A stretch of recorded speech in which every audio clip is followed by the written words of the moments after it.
right. Okay. Yeah, let's just get started and Epti will join us when she can. So good evening. Welcome. Nice to see all of you. My name is Nicole Watson. I am the director of the Catherine G. Murphy Gallery at St. Catherine University. I'm pleased to welcome you to tonight's virtual event, which is a discussion by the artist whose work is on view in our current exhibition titled Aesthetics of Loss. Though we are all joining tonight's event from different locations, I would like to begin by recognizing that St. Catherine University is on the ancestral homelands of the Dakota people, specifically the Wahapakuti and the Oceti-Sakowin.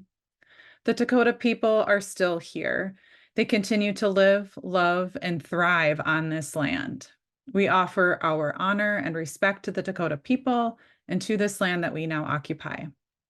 As we learned from Dr. Ray Allen, who is an Indigenous limnologist and bead artist, and who was one of our visiting artists in residence last month, the land is our community and as such deserves our care, our responsibility, and our reciprocity. Scholar Joseph M. Pierce agrees. Pierce, an assistant professor in the Department of Hispanic Languages and Literature at Stony Brook University and a citizen of the Cherokee Nation, writes, quote, "Land is not asking for acknowledgement. It is asking to be returned to itself. It is asking to be heard and cared for and attended to. It is asking to be free. Land is a gift, a relative, a body that sustains other bodies. And if the land is our relative, then we cannot simply acknowledge it as land. We must understand what our responsibilities are to the land as our kin. To engage with the land on the land's terms is an act of reciprocity. Reciprocity rather than recognition is what the land requires because that is what the land has already given. Are you not alive, breathing because of this land?" End quote. Well, thank you for joining us tonight. I'm so pleased to introduce you to the artist in Aesthetics of Loss. And we thought maybe the best way to do this is that I'm just going to read their names and they're going to give the camera a wave so you can all see their faces and know who they are. So we'll start with Anne Basting. There's Anne. Hi, Anne. Cassidy Early. I believe Ebti is not here yet, correct? I'm not seeing them. Okay. Jamie Harvey Wilms. Hey, Jamie. Brianna L. Hernandez. Linda B. Marcus. Jessica Munich Ganger. Nirmal Raja. And Anders Zanichkowski. Did I get that right, Anders? All right, good. So I'm not going to read bios by all of these impressive artists, just because, you know, that could take a very long time. But instead, I'm going to point you all to our website where you can read about all of them, learn about them and the work that they do there, as well as tonight. But feel free to visit that at your leisure. I want to tell you a little bit about Aesthetics of Loss as well before we get started. So you may or may not know that this is actually the third and last iteration, I believe, so far of this exhibition. So these artists have been working together a really long time. The show has been curated by 3 artists who are participating in the show as well, Jessica, Linda, and Nirmal. And it's an exhibition of work by them and their colleagues here who turn to their art to express their experiences of losing loved ones. And I love how the curators write about this show. They explain that artist studios, and this is a quote, "Artist studios became places for processing grief and understanding the vacuum of losing loved ones, either suddenly or over a long period of illness. Caregiving, memory, loss, and the ultimate mystery of death are explored through painting, printmaking, fibers, ceramics, photography, installation, and video. Representing grief in artwork is an attempt at understanding death, and there is no one way to do it. Some artists utilize objects and clothing left behind by their loved ones and transform them into artworks, and others use ritual and natural materials as memorial or commemorative actions of grief and acceptance. In the work of artists in this exhibition, art is an unconscious survival barrier, a scrim that references something unmanageable in oblique, evocative, and moving ways." So we're going to talk for like 45 minutes. The artists are going to talk for about 45 minutes. We're going to show some images on the screen so those of you who maybe haven't seen the show can get kind of familiar with the work that they make. Um, and then we'll do some audience questions in like 15 or 20 minutes. This is all being recorded and will be up on the gallery's website in the coming weeks. So if for some reason, people who couldn't make it tonight, that will be a really great way to learn from these artists. So I think what we'll do then is just go ahead and start with the artists, introducing their artwork. Artists, just a reminder, like 2 minutes-ish for each of you per slide. I think, I'll see if I can share, Jessica, and if not, then I'll ask you to do it. It's up. I got you. Oh, mine Just let appears me to be know. working now too. Great. I'll let you take it away. Yes. Okay, can everyone see this? Yes. Yes. Okay. All right. Let me just And then Nicole, would you like us to introduce the next person in the slideshow? Or yeah, just, jump right in? I think just jump right in, like whoever comes up next. I think you're more or less in alphabetical order. But yeah, so why don't we go ahead with Anne, and why don't you tell us about your work, Anne? Sure. I'm the newbie in the group. So this was the first time to exhibit this in this particular exhibit. So I'm really appreciative to be included amongst these amazing artists. I'm a community engaged artist and a writer, and my work has been to playfully invite people to explore and build on their own innate creativity. And for many years, I did that specializing in healthcare settings and doing large-scale collaborative projects with non-artists to build community between staff, families, volunteers, elders, all the way from very healthy independent living to people deep in the far reaches of Alzheimer's. And then when the pandemic hit, the communities I worked with were truly hit by a tsunami of despair and death. And my own parents, who had moved presciently into a care setting, and were preparing for it for 2 years, moved in January of 2020. Just 10 minutes from my house. And now suddenly they might as well have been on the moon. And my father was providing sole care for my mother, who was pretty well in the journey with dementia. And in the beginning, I am a very outdoor dependent person. The combination of me being able to go out and them not being able to, I began writing these little missives to my parents on Instagram. And they were tiny little creative practices that were really a balm to me, for sure. But I had also hoped that it would be for them, and that maybe Dad would be able to use them to spark some kind of wonder in an otherwise locked down existence. My mother had also been an absurdly prolific letter writer, and I still find them in odd places, tucked away after reading them for so many years. So these were kind of letters to them in that model. Gradually, then I did these almost every day. I had over 40, maybe 50 of them. And I wanted to, after the pandemic sort of ironed out a little bit, wanted to take them out of Instagram. I found that they were just for me and for my parents initially, but I found other people responding to them. And I wanted to find a way to share them beyond Instagram. So I worked with printmaker Zinta Vogel, and we selected about a dozen. and ended up with this kind of airy format to echo the wonderment. They're on very light paper, just printed. And I had originally thought maybe handwriting, but in the way that you wouldn't feel comfortable reading somebody's personal letters, they didn't allow enough access for people to kind of echo in their own lives. So I went more with the printed book look. And the middle one you see is just sort of a calamity of all the images together and a summary of the words, just sort of represent the chaos that was also happening at the same time. There you have it. Thank you, Anne. I need to tell you, the students love your work and find these very accessible for all the reasons you've talked about. Anyway, we can talk more about that later.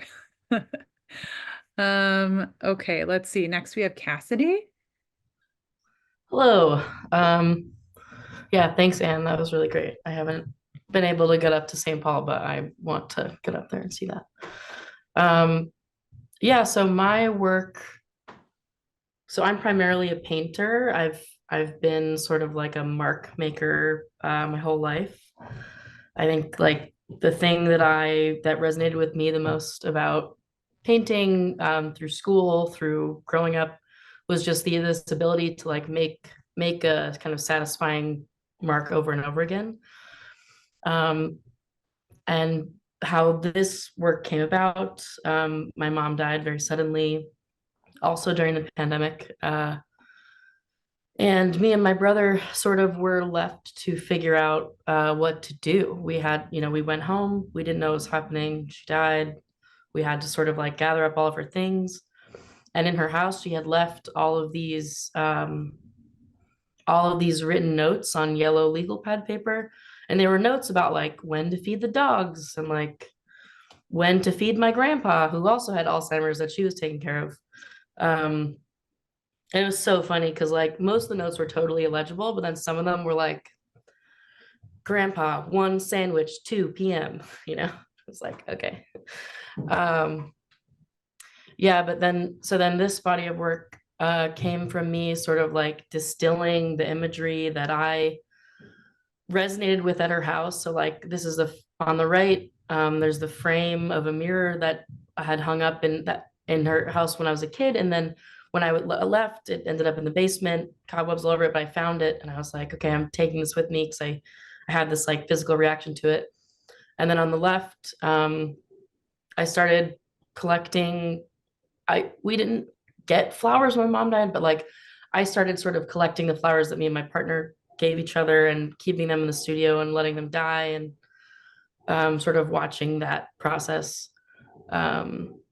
So basically when I'm making the paintings, because of like the sort of unknowability of death and like the mystery and the magic, I decided to use the framework of like Dungeons and Dragons and fantasy books and sort of like the idea of like heroic symbols and maps and clues to kind of lay out a template for me or for a viewer to sort of like start putting these clues together and imagine like they have some sort of connection with a loved one that has gone. So me as like a ghost or like some sort of like in between is a frequent thing that comes up. And then also the flowers are a frequent sort of like, even the dead flowers give us meaning, even though their life is gone, still mean a lot. Yeah. Thanks, Cassidy. Ebti. Are you here, Ebti? Oh, there you are. Yes, I'm here. I'm sorry. Yeah, my dentist appointment ran long, so now I'm just taking this from the car. Excuse my non-impressive, beautiful background. Totally fine. We're glad you could make it. The steering wheel. My name is Ebti. I live in San Francisco, originally from Egypt. This body of work has been kind of coming together for a long time. It started with photographs of my dad's chairs.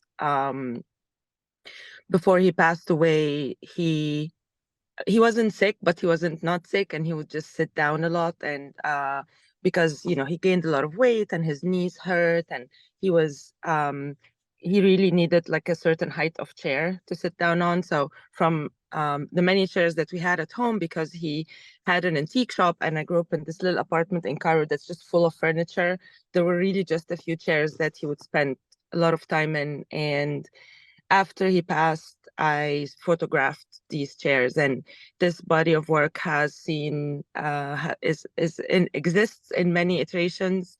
Some of it is on my website, and this is one that combines the chairs that you can see kind of draped and kind of obscured a little bit. And the other body of work is Still Light, which is the co-track that you see with the light bulbs, paying homage to my dad's 71 years that he lived. I originally wanted to put 71 light bulbs on the co-track, which probably would have been a fire hazard. So I just put 7 light bulbs plus 1 in lieu of 71 light bulbs, and it's kind of a longer story how this piece came to be. I never have short stories, but it's basically paying homage to my dad and using objects like the antique shop, the co-tracks that he had in his antique shops that I grew up with, and light bulbs as a symbol of life. The light turns on when someone's home, and it's off when no one's home. But the light always turns on, and someone always takes over, and life keeps going after death, which is one of the most painful things, I guess, for me. And then to the left, you see in the big picture, there's like a huge light bulb. So kind of leaning into the light bulb. And I think my next project is that I want to stuff this huge light bulb and have this like kind of a soft sculpture, but I don't know how to do that. So I need to ask a friend to help me. So yeah, so that's it for this show. And yeah, this is the 3rd iteration now, and it's been such a lovely adventure with everyone in this group. And yeah, thank you. I guess. Thank you, Ebti.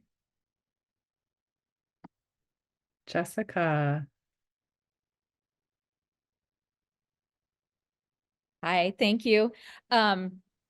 Yeah, the work that I chose for this show was kind of emerged from a conversation that I had with my dad about before I knew that he had been diagnosed with lung cancer. He gave me a pouring vessel and had me describe the maker, what the maker was thinking. And I was holding this vessel and putting my hand, he was a ceramic artist. And this was a ceramic vessel from Mexico. And I was touching it and feeling it and thinking, well, the maker wanted to slow the water down so that the pour would slow. And, they didn't smooth out all the coils on the inside. And you could see the oil from their thumb. So I spent a lot of time with this, having this conversation with my dad. And then I learned that he had lung cancer, and then he passed away after his 3rd chemo treatment. And so I was left in his studio having to pack it up, and I realized that he was mapping the way that I could stay connected with him. And that's through touching all of his tools and touching his hand, like feeling his ceramic wares. And so then at the same time, and this is very practical, I was scheduled for 3 shows.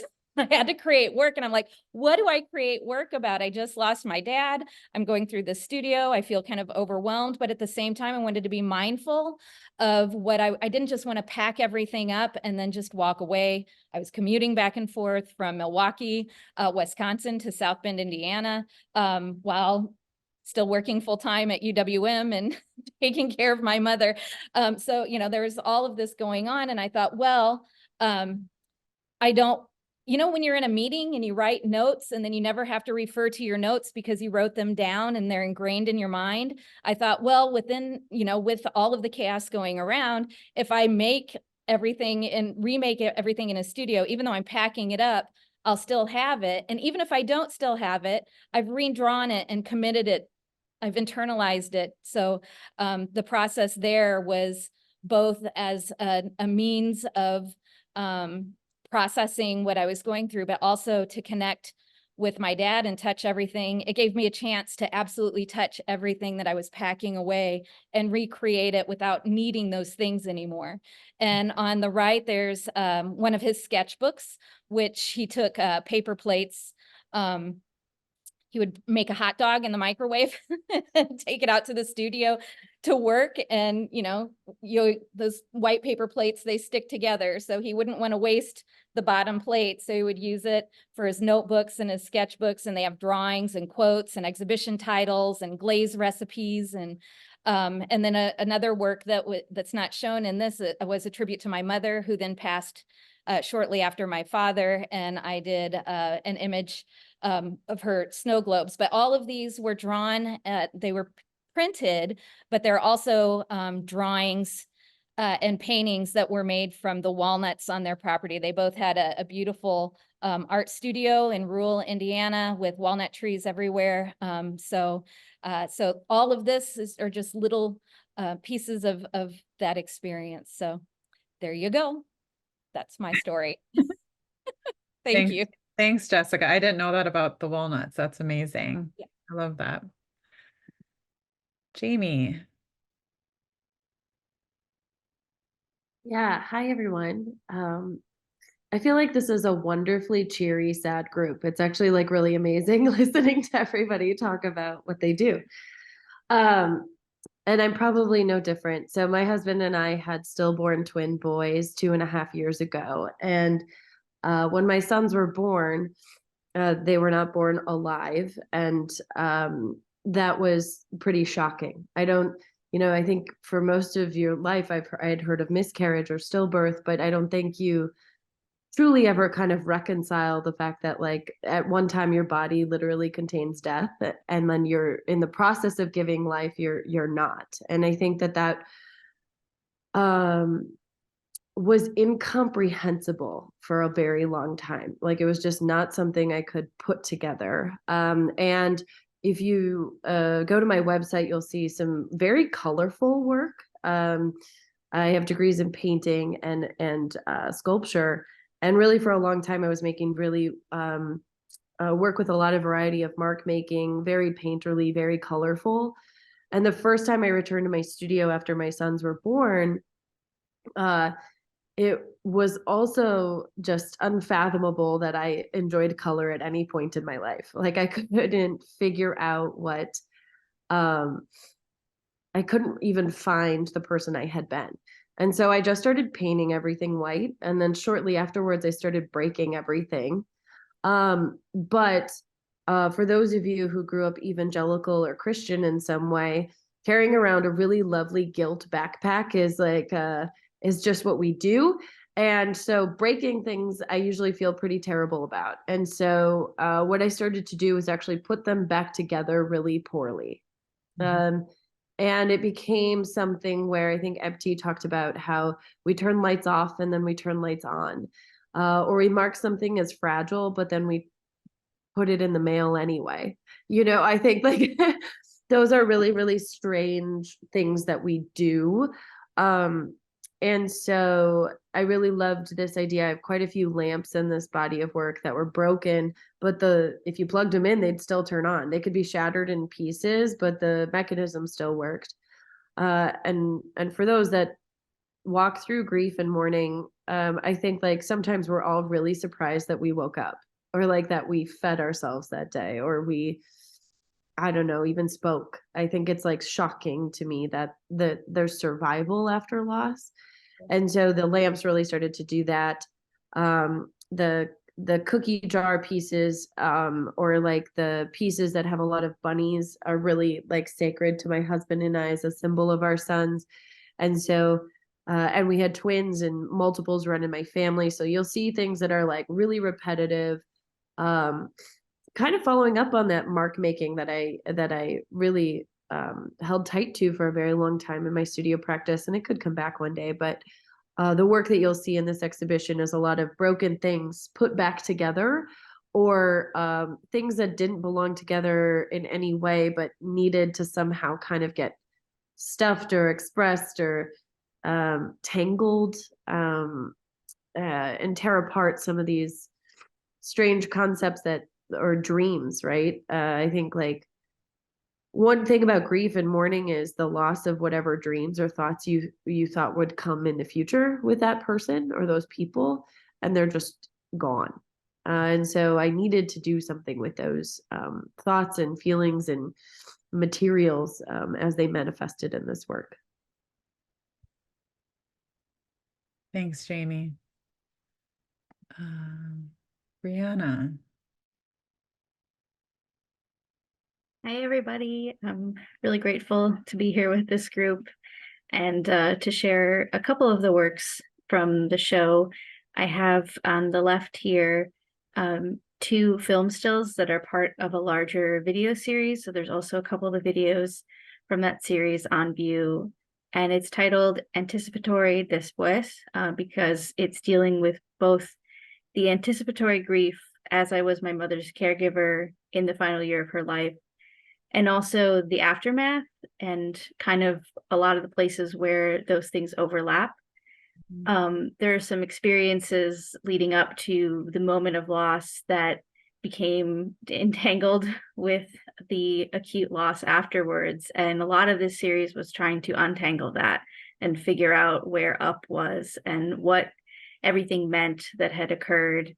So it's very psychological and looking at some of the more raw emotions that I experienced at that time, trying to capture what does this really feel like versus the things that I've read in like common media about what this is supposed to feel like, and trying to break that down into more manageable components. And so this the stills that are on the left here on the top is looking at a moment of care that is in the still is focusing on the moment where both people are very much present, and the video version, it plays a little bit with who is actually there and who's not, and how these moments of caregiving become very confusing memories that are almost hallucinatory about whether or not this is still something that's happening in your life. I think a lot of caregivers experience this feeling of that we're supposed to still be taking care of someone who's not there anymore. And it takes a while to unlearn that. And so the piece below that is actually looking at that waiting period before someone passes and how it kind of puts you in a loop of anticipating that moment of death, but also trying to remain present and remain positive for the person who is the one experiencing the process of dying. And the piece on the right is a collection of smaller works that are more specific to the logistics of caregiving. So it's taking a lot of common caregiver equipment that you might have in your home as a family home caregiver, like heating pads and gauze and sticky socks and mouth swabs, and trying to reframe them in an attempt to offer some mental respite to the caregiver. These elements of equipment that we find ourselves having to use can often be things that we hate because it just reminds us of the task that we have and how painful it is. And so by gilding them with gold and silver and copper, and most often arranging them as altars, and in this case more so as a cabinet, trying to present them as sacred, and hopefully that seeing their sacredness will reflect back onto the caregiver, reminding them of how precious of a gift they're giving and the gift that they're receiving in being in that moment of really deep intimacy with someone that, despite its pain, is something that you cannot replace if you don't find yourself able to be present for care. So these are a couple from the larger series, but all of them really trying to be more honest about what are these experiences that are often mislabeled in popular media, and look more broadly through these objects at the statistics and inequities around caregiving, and how we can be more mindful in our planning for the time that we all eventually will need them. Thank you. Linda. Thank you, Nicole. And thank you very much, by the way, for everything you've done for us. It's really been a wonderful experience for all of us, working with you and your staff. So I just wanted to say that. I like to describe myself as kind of a material-based artist. A lot of my work has fiber materials in it. I believe materials carry a memory, especially materials that have touched the body, like clothing or things that shroud the body. Over the course of COVID, my beloved sister suffered brain cancer, and over about an 18-month period, I live in the Midwest. She lived in Washington and was treated in North Carolina. And so I found myself traveling back and forth and back and forth and back and forth and back and forth. And it was this constant removing myself from my home and then going to this place, trying to help her, trying to help with her care and deal with, be a help to my father, my brother-in-law and everyone else. And this notion of traveling back and forth via car, plane, or train was very much on my mind, because I felt so removed and kind of helpless because I was so far away. And then I'd come back to my warm, cozy home, and I felt guilty in a weird way, that I was able to do that and she couldn't. So the piece on the left, called Rode Hard, is a piece made of primarily blouses and jackets of my mom and my sister. My mom died 6 months after my sister during COVID. Anyway, so the pieces, the top part is all made of their clothing, and it's the coloring is made with car paint.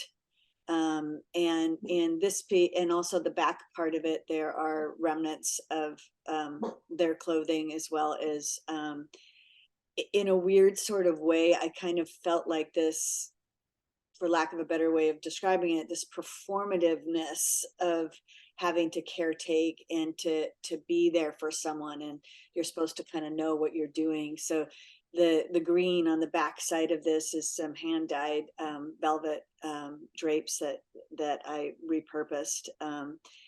And then the piece on the left is called No Comforter, and it's made, for any of you that quilt or do any sort of fiber work.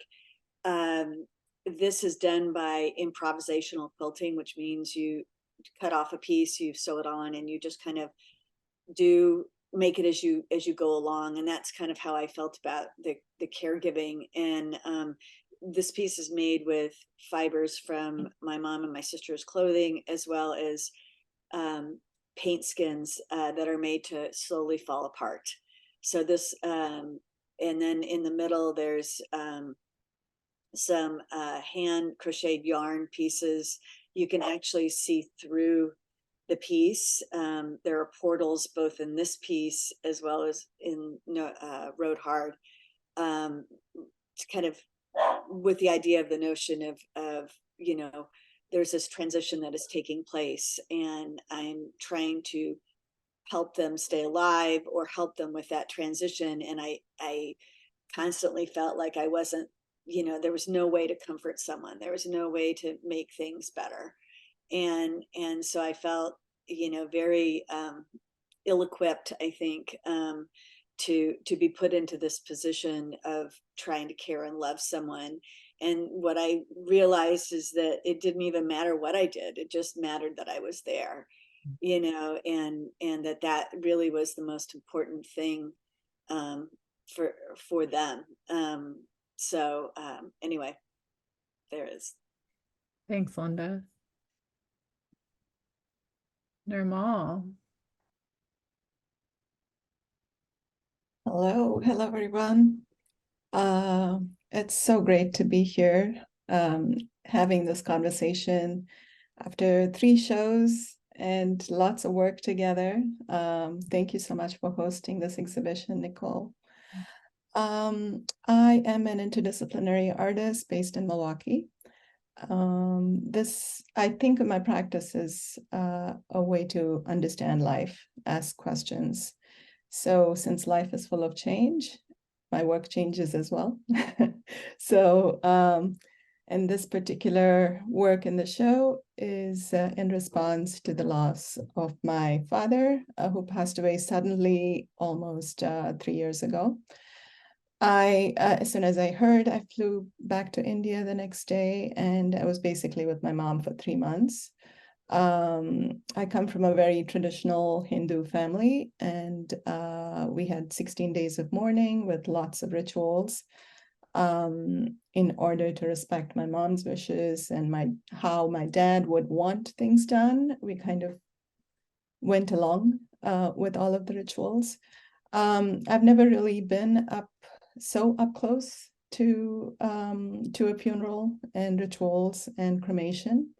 So these two works are direct responses to that process of mourning right after someone passes. The one on the left is titled Material Remains.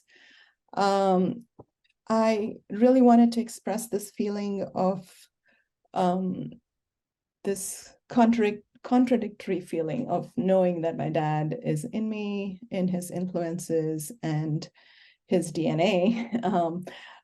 But at the same time, he was no more. And witnessing his cremation was a very powerful moment for me. And I wanted to speak about this weird opposites existing together. And so while collecting his clothing afterwards, I brought some back with me to the US, and I worked with a ceramics professor at UWM, Michael Ware, to dip my dad's shirts and other clothing in porcelain slip, glaze them and fire them. And I thought this was the most direct way to express that notion, because his shirts get burnt away in the kiln, but it leaves a shell, a very realistic impression. So his impressions are with me, but he's no more. That's basically what I wanted to say. And the shirt lies on this cushion, a kind of an act of tenderness with scanned pages of my dad's written meditations. He wrote a page every day of a chant. So I scanned his books. I have a whole stack of his books. And I scanned those and printed it on fabric. The work on the right is also directly influenced by rituals. I don't know what's happening with my lights, sorry. In Hindu tradition, for the 16 days and also for the yearly tradition, yearly commemoration, we offer rice and black sesame seeds to crows. We literally invite them, call out and invite them to take this offering. I thought, and this was the most surreal experience to watch my brother do this. Most of these rituals are performed by the male child, but I insisted on going to all of the rituals because I was just, I just needed to be there to use an opportunity to honor him. But the crows were just so haunting in my head that when I came back to the studio, I somehow just needed to get them out of me. And so there's a certain sense of wildness to this work, and the surreal quality of inviting these, wild things to come and communicate with us and take our offerings. Yeah, so that's it. Thanks. Thank you, Nirmal. And Anders.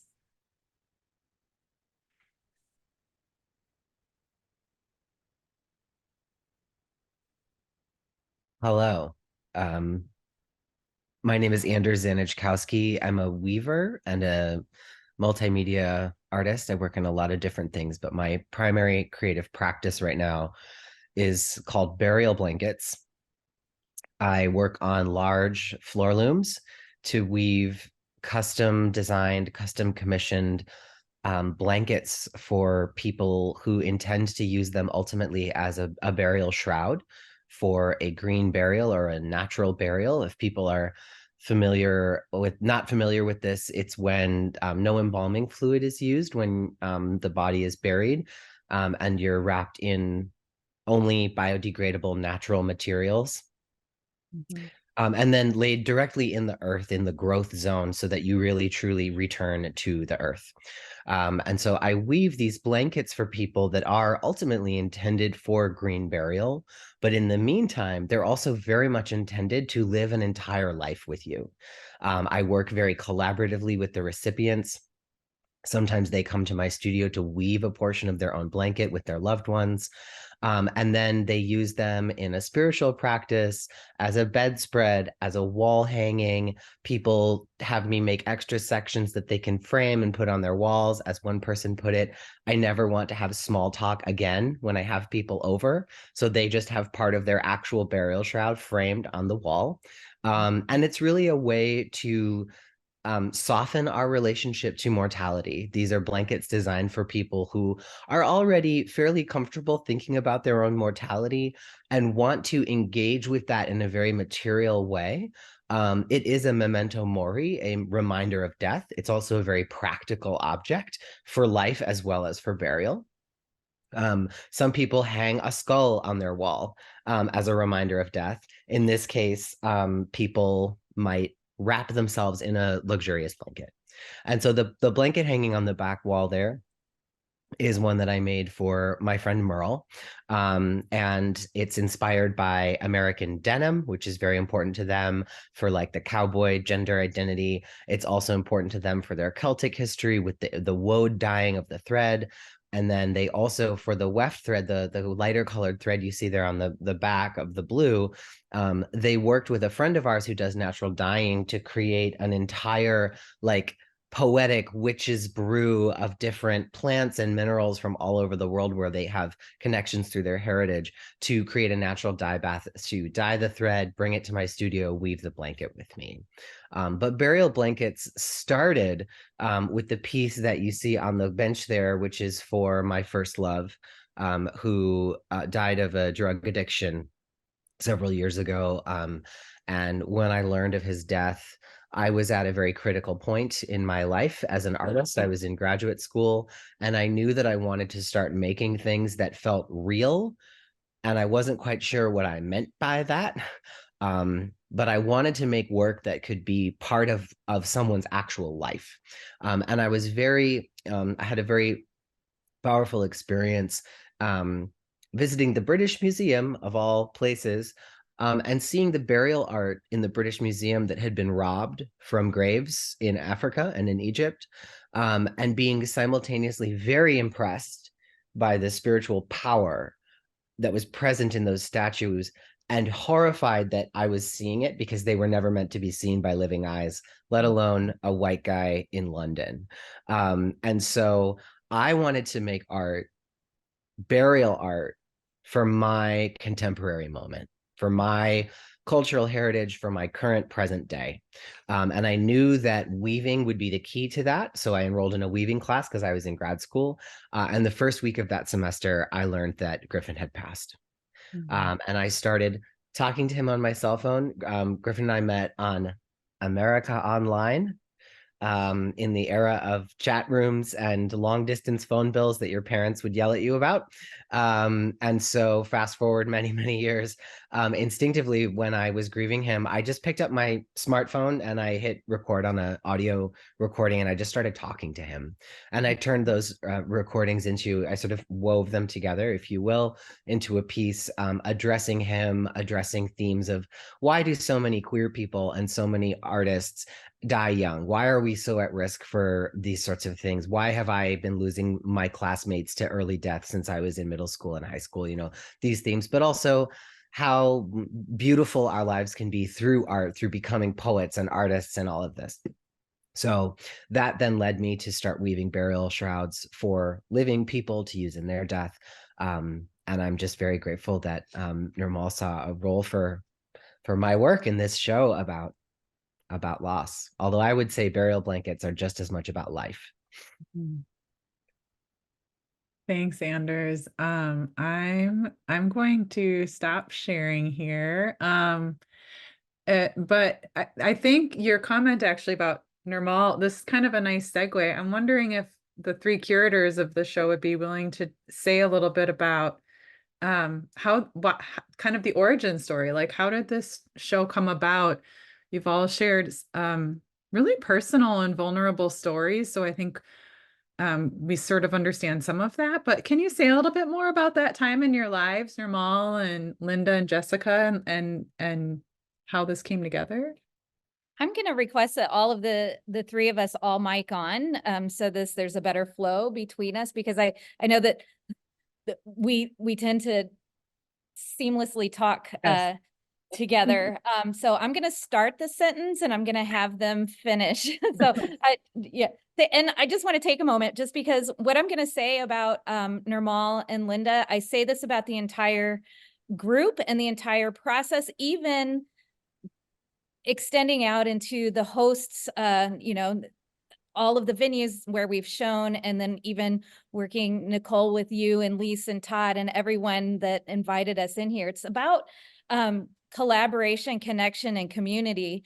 And I am still astounded by the fact that our friendship began, and I'm Linda and Nirmal and I began a really close friendship and ritual of walking and just discussing, just we would come together and we would discuss what's going on. And then boom, all three of us had these significant and pivotal losses in our lives, kind of at the same time, like the timing, like we were brought together to not have to navigate this alone. And I just can't.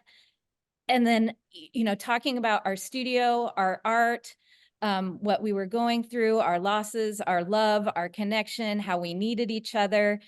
We just needed to expand that network, and our studio practices, our need to connect with other people doing that were navigating these issues, like all of it happened. I mean, it was really, I can't even put to words how meaningful and necessary, and how incredibly blessed we are to have come together to be able, with this whole beautiful team of artists, and every person who's entered any kind of component of the program, or anytime I've even talked with this to my students, and it's just been phenomenal. So I'll kick it over to one of the other two to expand upon that.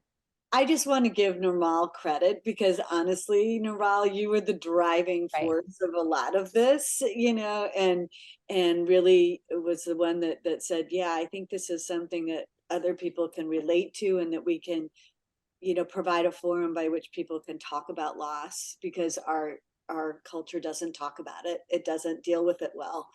And so I really give Nirmal a ton of credit, but I do think that those long walks really were what spurred this all on. Totally. Oh, you guys. No, we all did it together, and it's been an incredibly supportive and wonderful friendship, and such an inclusive way to talk about grief, by inviting all of these other artists and the audience and the spaces and the galleries. It's like you both were saying, it's about creating community and through using art as a way to express what is so universal, really. At the same time, very diverse and personal in each person's life story, right? I think I'm always seeking wisdom from others. If I believe that if you're experiencing something, it's absolutely possible and absolutely true that other people are going through somewhere the same exact experience, and it's good to talk to each other and learn from each other. How I'm always looking to see, how have you dealt with this? So that's been the basis of how we were all leaning on each other during difficult times. So thank you to everyone, each and every one of you, for joining me on this journey. Yeah, I sense you're a really tight group. Like if anyone joined just before the talk, like there was lots of discussion and catching up going on, and you can tell that you all have been connected to one another for a really long time. Which I think is kind of one of the best parts about work like this, right? I'm wondering if the artists want to talk about in our prep meeting, one of the things Nirmal brought up is how important art making was personally for you, Nirmal, for like healing, grieving, sort of processing what was happening. And I'm wondering, artists, if you would like to talk about that a little bit, like what the process of making personally meant to you as you were either experiencing loss or long-term caregiving, or just trying to understand your own grief and trying to bring some healing into your life. Like what were some of what did art do for you in that space?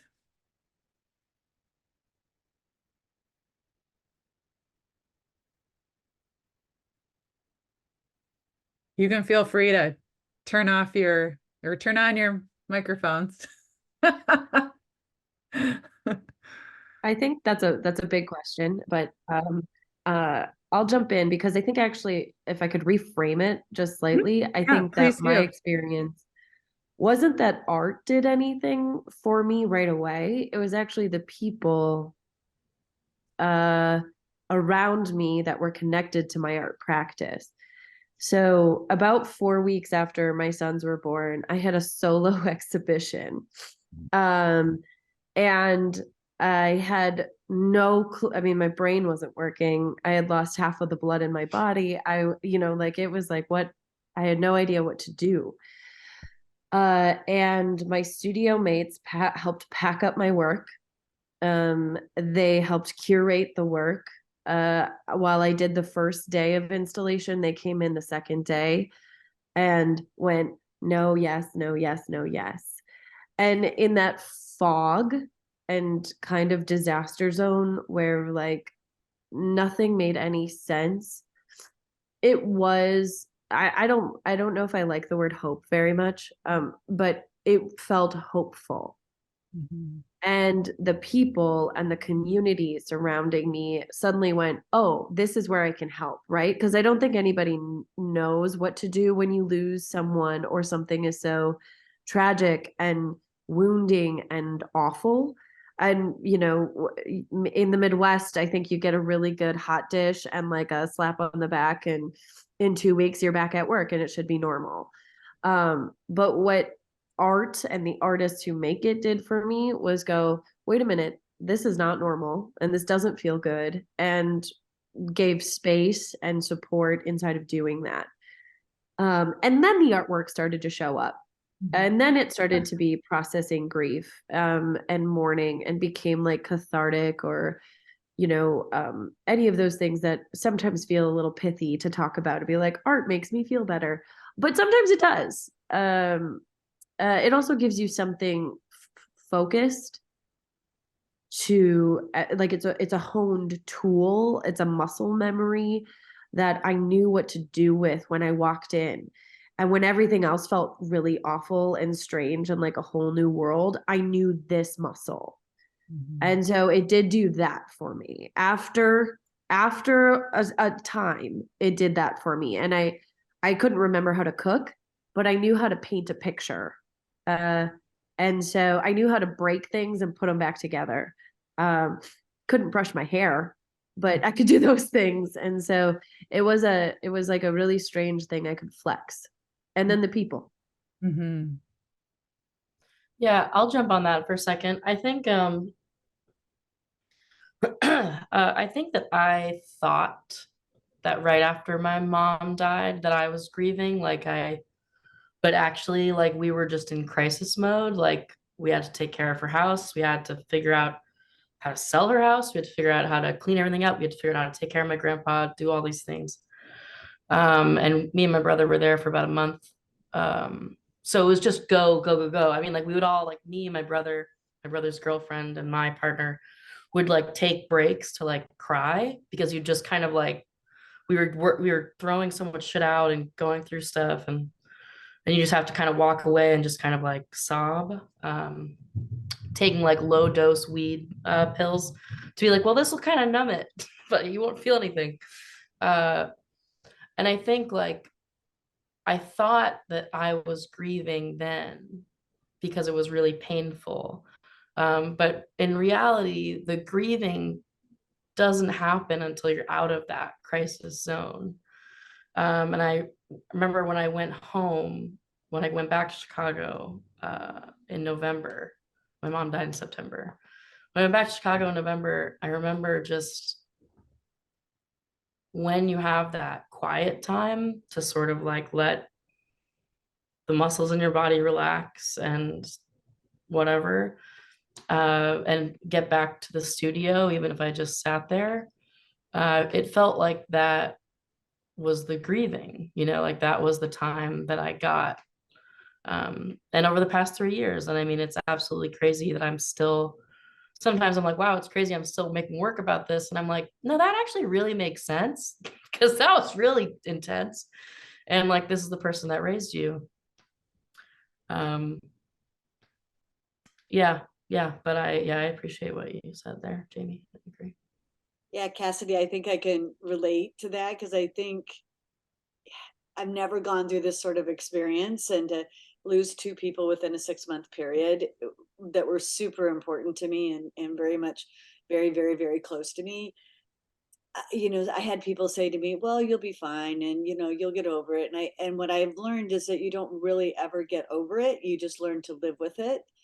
And I was thinking about the portals that I had created in my art, and I was thinking that's really things that my mom and my sister were passing through, but it was really a hole in me. You know, a hole in me as a person that I'm trying to nurture and mend, but it will probably always be there. And rather than making it something I shouldn't talk about, it something that should be talked about, should be shared. Mhm. I'll bridge on that. As you see, I'm in a classroom with my students here at UWM, and while I was going through all of this, I don't think I've hit that point yet, because I'm still kind of like go, go, go all the time, but I talk about it all the time. You know, I wear everything on my sleeve in the workplace, and you know, I'm just really honest about what's going on, and I try to open that door. And I think that the art making, I have my assistant Beth Limmerin, shout out, my studio assistant in here. I mean, it opened up those conversations and just allowed us different learning and connecting and sharing what we're going to. I learned so much that my students are going through this, that my friends are going through this, and we're all doing it through like using our hands. It's been a means to kind of open up that conversation and let it be on our sleeves and on the canvas and on paper and in the classroom, in just a really unique way that I think, had I not had all of this going on in my studio practice, I don't know how I would have navigated it. I think I probably would have just like, I don't know. I wouldn't be okay. I'm still not okay, but I really wouldn't be okay. I think also sometimes we put our grief on hold, because I really didn't start grieving till I came back to the US. I was just, the first 3 months in India with my mom was mostly about taking care of her grief and giving her as much support as possible. And so I really didn't think about, okay, my loss at all.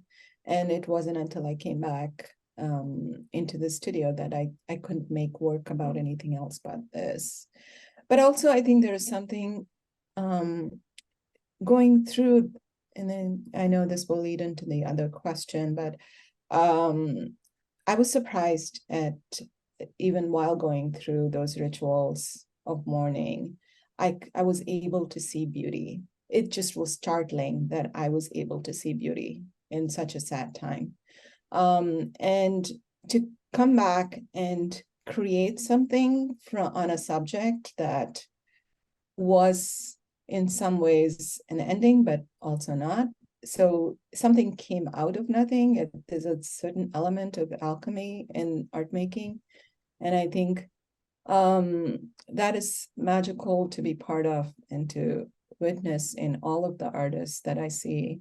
So I think that's what drives us, right? That excitement of seeing what comes out unconsciously through our bodies, through our marks.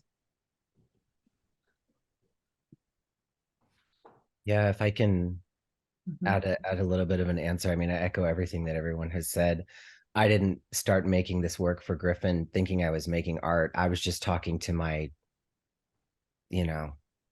first boyfriend on the phone. I just had to do this as impulse. Um, I'm being able to make art about my grief. It feels like such a tremendous privilege. And with that, it comes an obligation or a duty or an invitation to, or like just an obligation to my community, especially because he died of a drug addiction. And I know so many people who have lost loved ones to the opioid epidemic. And having friends who are artists, friends who are not artists, reach out to me after experiencing that work and thanking me. And then I think, okay, now I'm really in a privileged position of responsibility.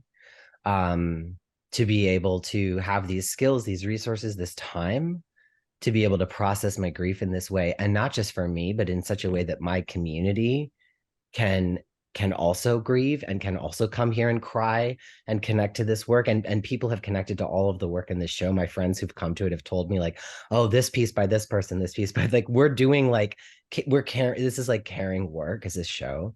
And I feel like a really pressing answer to another of your questions, Nicole, and maybe this can be a segue or whatever. But I'm just thinking about the ways that the Palestinians who are dying right now are being denied any grieving ritual at all, not even having the bodies of their loved ones available to them or time to bury them. And as a burial artist, I make burial art. I make burial work for burial. And I think a lot about how our burial rituals are a form of art. So even people who aren't like artists, the rituals that we go through, putting together even a care package or flowers or writing, all these rituals that surround different funeral rites and it's the earliest form of art. And burial rituals, burial practices are like this universal human thing, right?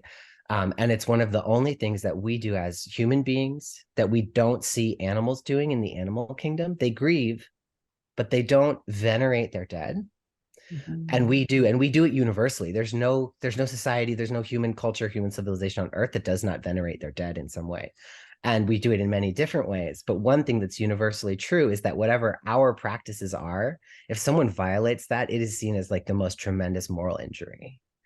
And so I look at, as a burial artist, and when I talk about burial blankets are a celebration of life during life, I think we can look to, what are the conditions of people's burial as a measure of their conditions of life. So when and being a burial artist kind of is the lens that I'm looking at a lot of the news through right now when we're witnessing this mass death, where, Palestinians who are killed in Israel are held in post-mortem detention.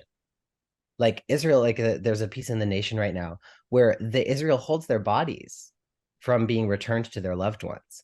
So even in death, they don't have autonomy. And now we have this link, right?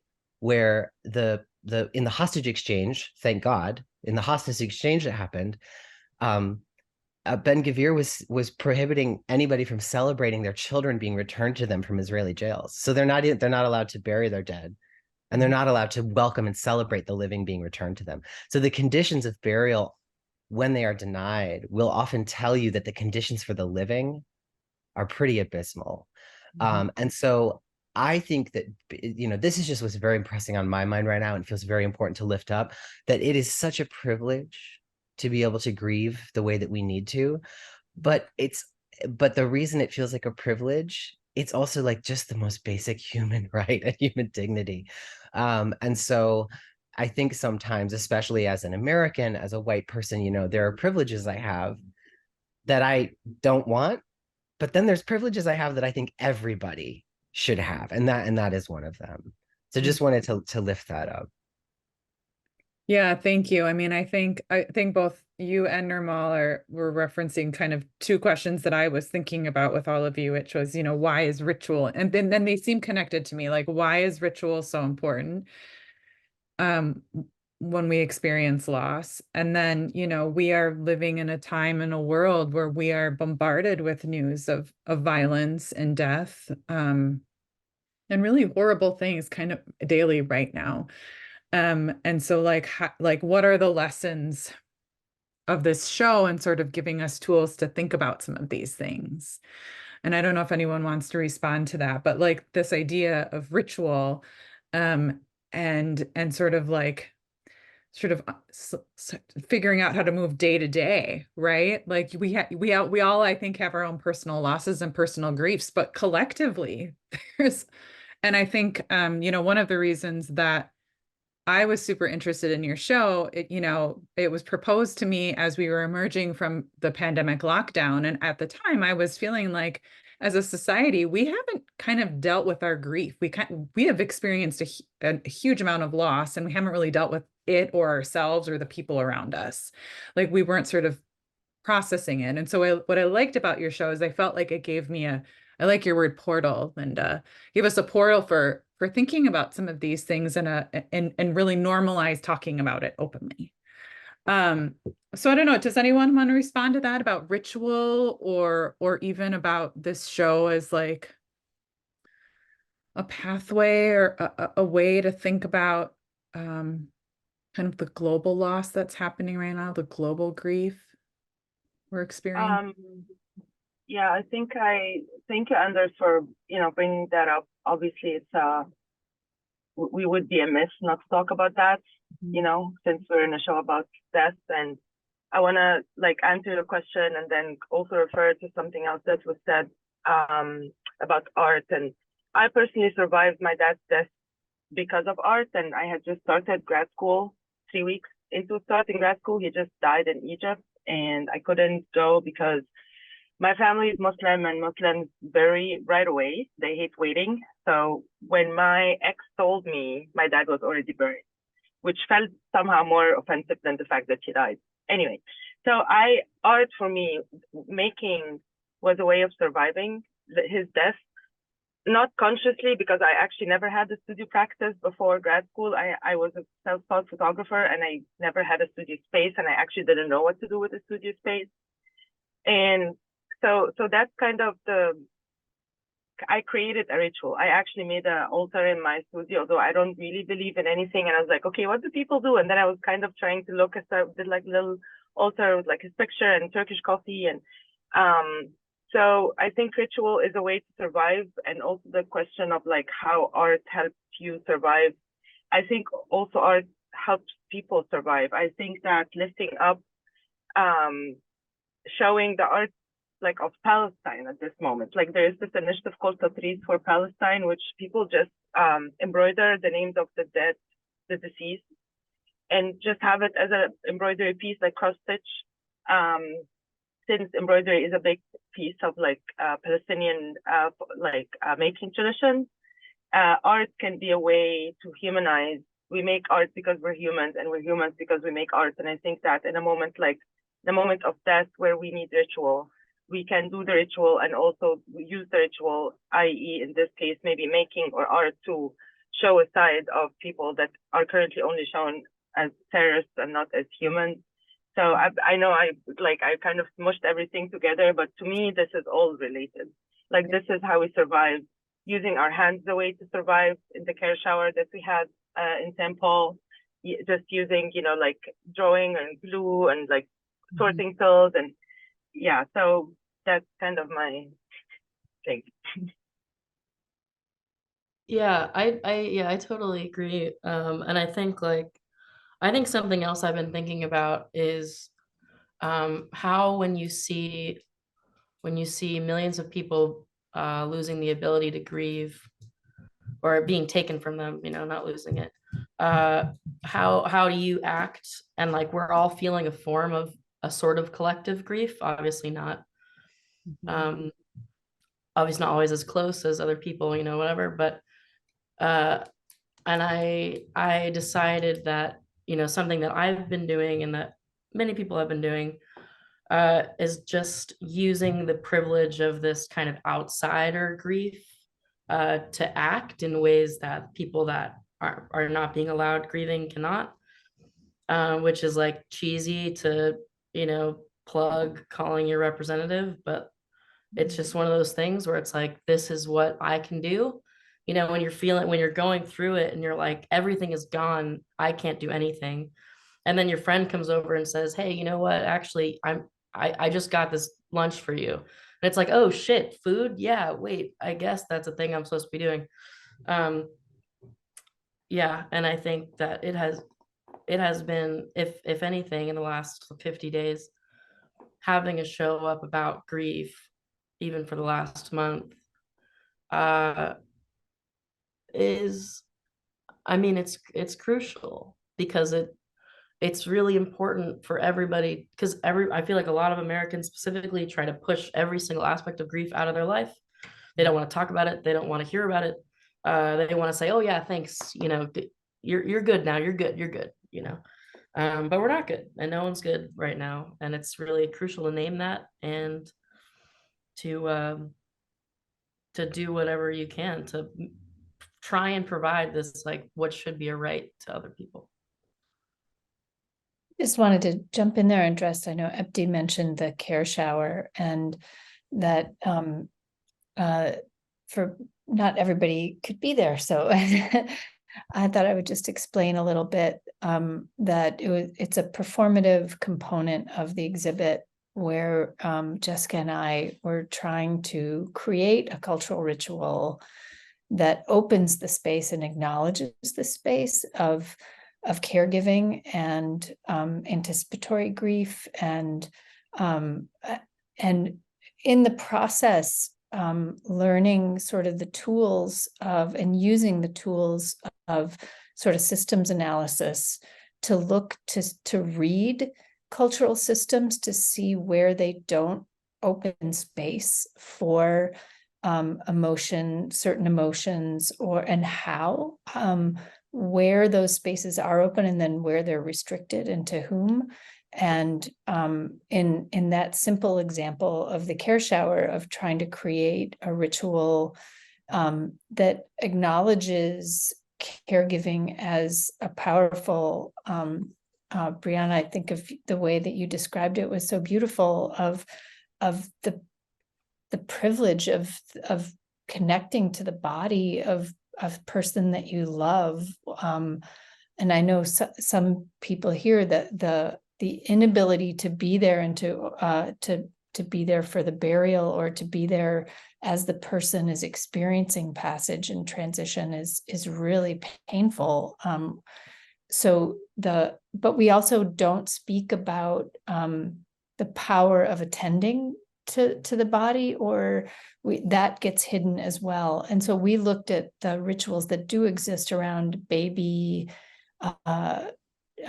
showers, and also wedding showers, and tried to replicate that as a ritual for entering into care for an adult or an elder, either in crisis care, like a condensed acute care, or in a long durational, as with dementia, with a lot of anticipatory grief that can last, a decade and a half, so that's a little bit of, another tool that people can use is to look at the systems and respond to those systems and try to crack them open. And that's a little bit, it feels like, of what the exhibit itself did, of trying to open space for these emotions and representations around these issues.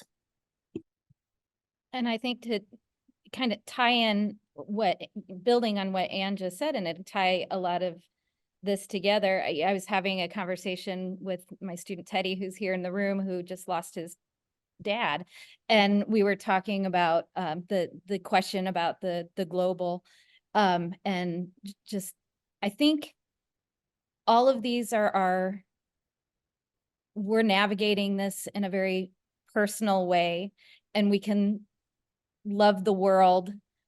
We at these points we can't take care of the world, but we can take care of ourselves.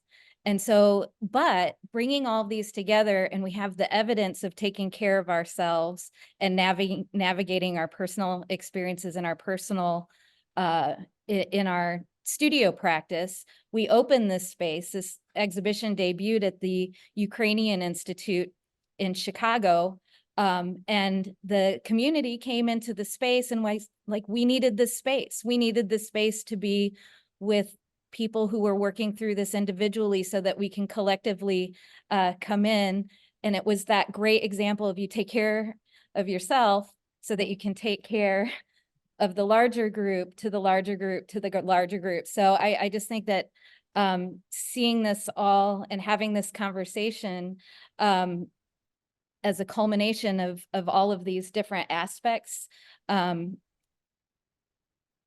just is hopefully it'll help this normalize this for everyone, keep the conversation opening and have it really visible. Like we can't just keep pushing it down and pushing it down and pushing it down. So I'm really grateful for that.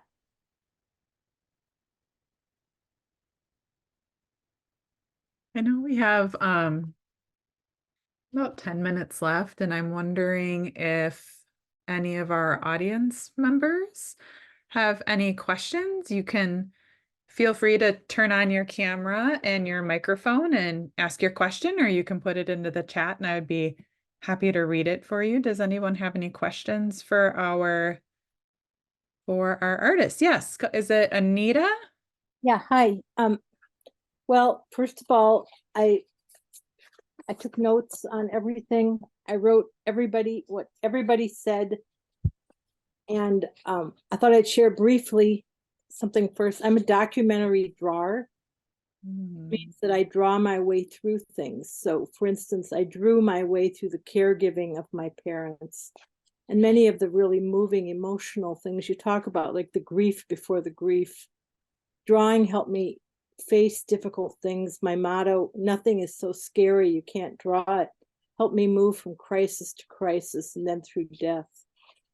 And then my documentary drawing amplified with my drawing through my late husband's medical needs. And then for the last 4.5 years, I've been drawing my way through my grief journey. And it's sort of a conversation. And what's really amazing is how humor came through when nothing was funny. Like, I've been really good at being dead, and I'm going to take a break and come back and help you with the household chores, and then I'll go back. And then you've been, but I mean, again, nothing is funny, but finding a little humor. So anyway, my question is, did anybody use daily drawing as a way to process their grief journey?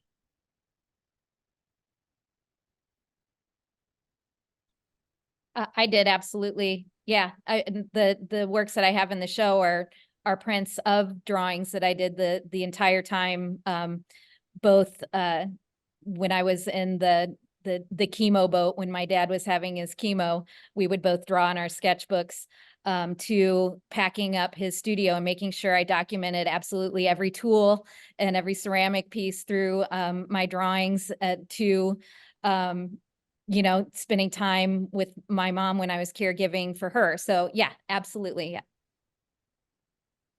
Mine was a record, like taking notes. So I totally identify with your practice. Oh, I just wanted to mention one other thing in terms of ritual. It's really long. I was raised Christian, but I'm Jewish actually. And what is comforting to me is knowing that when I die, there are rituals in place, that I don't have to make any plans regarding like what will happen because it's so ancient and old. And so I find that very comforting. but I want to thank everybody. This is very, very rich. Again, I took copious notes and I'll be referring to them, and hopefully we'll connect with all of you in some form. Thank you. Thank you, Anita. I just wanted to add that one of the things I did as well was draw a postcard every day and sent it to one of the nursing homes that I had collaborated with. And the postcards were the daily, it was through the voice of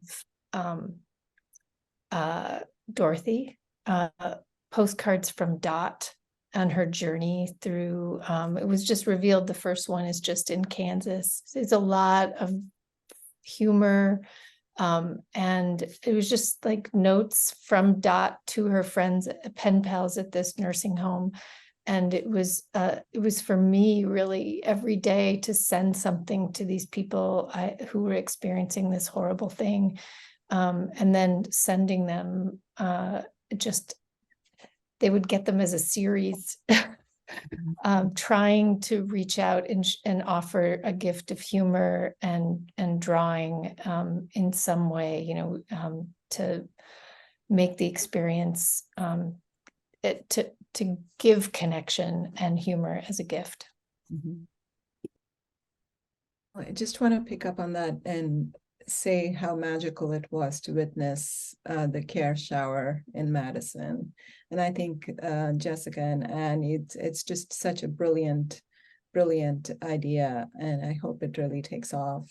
And especially, to pick up on the humor part of it, it was totally unexpected, and it was such an act of relieving stress in a stressful, in a subject that's surrounded by stress. And so that I really hope that takes off.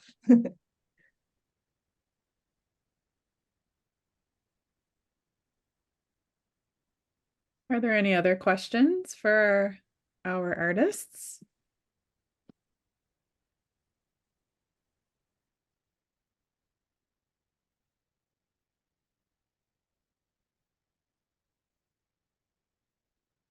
I have a question. I'm wondering, as you look back on, this is the third exhibition, as you kind of look back on the work that you've made, the way that it's been shown together, the venues you've worked at, like, do you have any, seems like an important, like a good time for reflection, right? About these shows and the work that you've done. Like,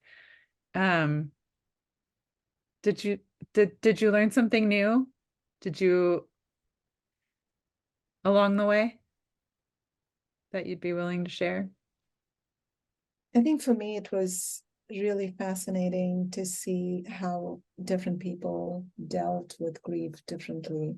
And there's no one way of processing grief. Everybody has their own particular relationships with their loved ones, their own cultural backgrounds, and their own way of, the personality that they come with. And to be just honor that and to be kind when someone is grieving, and not be, stuck up on what's normal or what is expected. It was really so enlightening for me to see how each of these artists have dealt with their loss. I'll piggyback a little bit on what Nirmal just said too. And maybe a little bit of what Anita, you were asking is, I actually found ritual to be absolutely abhorrent. I grew up deeply evangelical, and I think in this thought process of like, everything happens for a reason, God will take care of it, and you don't have to shoulder this alone. I suddenly was like, none of that is true, and I don't want a ritual. I can't handle the repetitive nature of the way that I grew up on a reliant system that has failed me. And so that actually became like absolutely awful to me. But then they'd cycled back probably about 2 years in, and being invited to show with this group of individuals, looking around at the grief processes that brought in, like, this show brought in a global perspective. It's different types of grieving, it's different types of loss, it's familial and friendship and child, it's all of it. And I looked around and went, oh, I don't have to hate this thing that I think has failed me. I can look around and recognize that there's other ways to do this that I just didn't know about. You know, and I think that that became actually a really, really powerful part of this exhibition, was sitting there going, oh my gosh, if somebody had in the hospital, because if you have a miscarriage or a stillbirth, you say goodbye to your child the same day that they came into the world. And in that impossible day, there is a group of people who do kind of what Anders is doing and has done, because they've been in your seat before. And the hospital has a closet of donated burial blankets and little tiny doll clothes for babies born way too soon and all of these things. And at the time I couldn't comprehend it. And now looking back, I'm like, oh my gosh, there's ritualized movements for people that understand this idea of loss. And there's things we can do that memorialize and give grace and peace and comfort that can be global, it can be macro, and it can be micro. So I think that that's what this did. Like, looking back on this exhibition, I was not involved in the first iteration at the Ukrainian Institute. However, the publication is gorgeous of my friend's work here, and then was invited to join in Madison. And I looked around and went, oh my gosh, there's a group of people that I can say, and then, yeah. And also have this process, and I can borrow bits and pieces of that, and it will aid me, and it might aid the next person I support, right? Because that's another part of this, is grievers can recognize grievers. And then suddenly you're hugging a stranger on the street and nobody knows why, but you're both very sad. So I'm grateful for this group, and it taught me a lot about the process of mourning.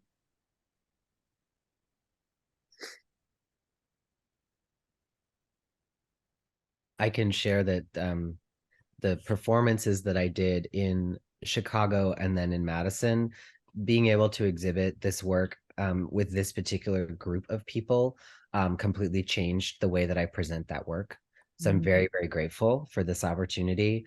When I first made the piece for Griffin, I was still in grad school, and I debuted it in a very private little performance in a very small gallery where I just built this box, and I lay on the box and I covered myself in the blanket and I played the audio, and I was terrified because I had never made autobiographical work until he died. And I felt very vulnerable.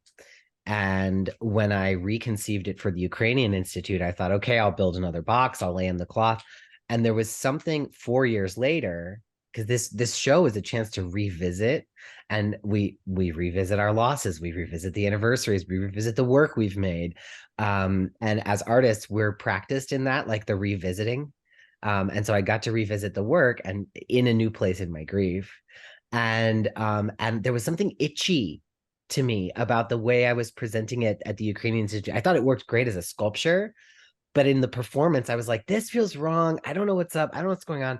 And I talked to some people who had come to that performance and helped talk through it in the company of artists, my lover and artist friend, who they are collaborators. So like in the company of artists, I presented this work.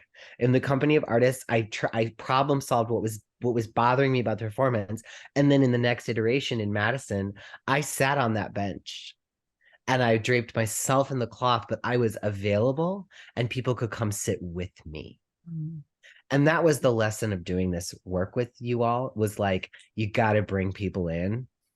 You're not alone in this gallery. You're not alone in your grieving. And I think I was trying to solve that like formal problem, like this like grad student formal critique problem, right? Which is so boring, but is actually really important, you know?